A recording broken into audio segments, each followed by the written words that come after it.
you've chosen today to talk about your health issue. There's been a lot of speculation about it. Why have you chosen now to speak about it publicly? I've chosen now. Obviously, I've had a period of been back on the training pitch and finally what I was aiming for, back on the football pitch. So I think now's a good time and I'm feeling well within myself to speak about what I went through. Scott, there was a lot of speculation about what was wrong when you were out. Can you tell us exactly what the diagnosis was back then?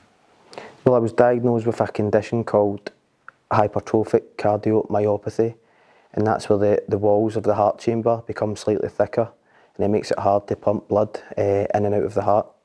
So how does that impact upon you?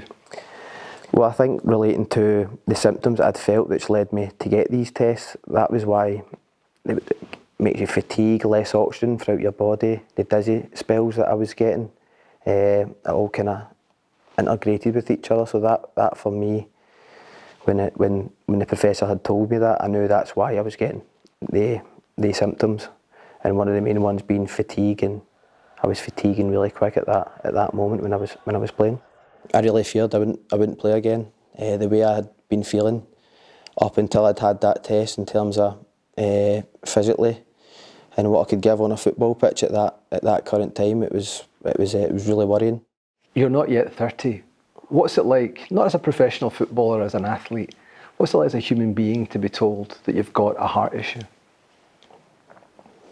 I think when you've already lived your life with type 1 diabetes since such an early age, there's always a thing in the back of my head that I thought if anything was going to cause me problems, it would have been that. So to be diagnosed with something else while you're still in your prime, a season that I was really looking forward to and stamped my authority on the football park after a consistent year for myself, it was a human side really difficult time in terms of telling your family, the people around you. But I feel when you've got these type of people close to you, it kind of spurs you on. Especially I've got a young son who, for me, I always wanted him to come to games and watch me play football, and that was a hard part. So that was a real motivation for me to get back on the park.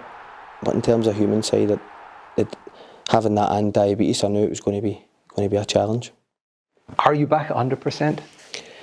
Well, I'm definitely not back at 100% because I've not even been able to get a bounce game. But in terms of training fitness and general fitness outside football, it is the best I've felt. I won't be 100% until I've had games under my belt, and I hopefully that comes soon. If not, then I'll get a pre-season under my belt and I'll go from there again and hope to be better than I was last year. What do you want now from your football playing career? I want to enjoy it as much as I can. I think when you have that doubt that you might not have it, sometimes you can take it for granted.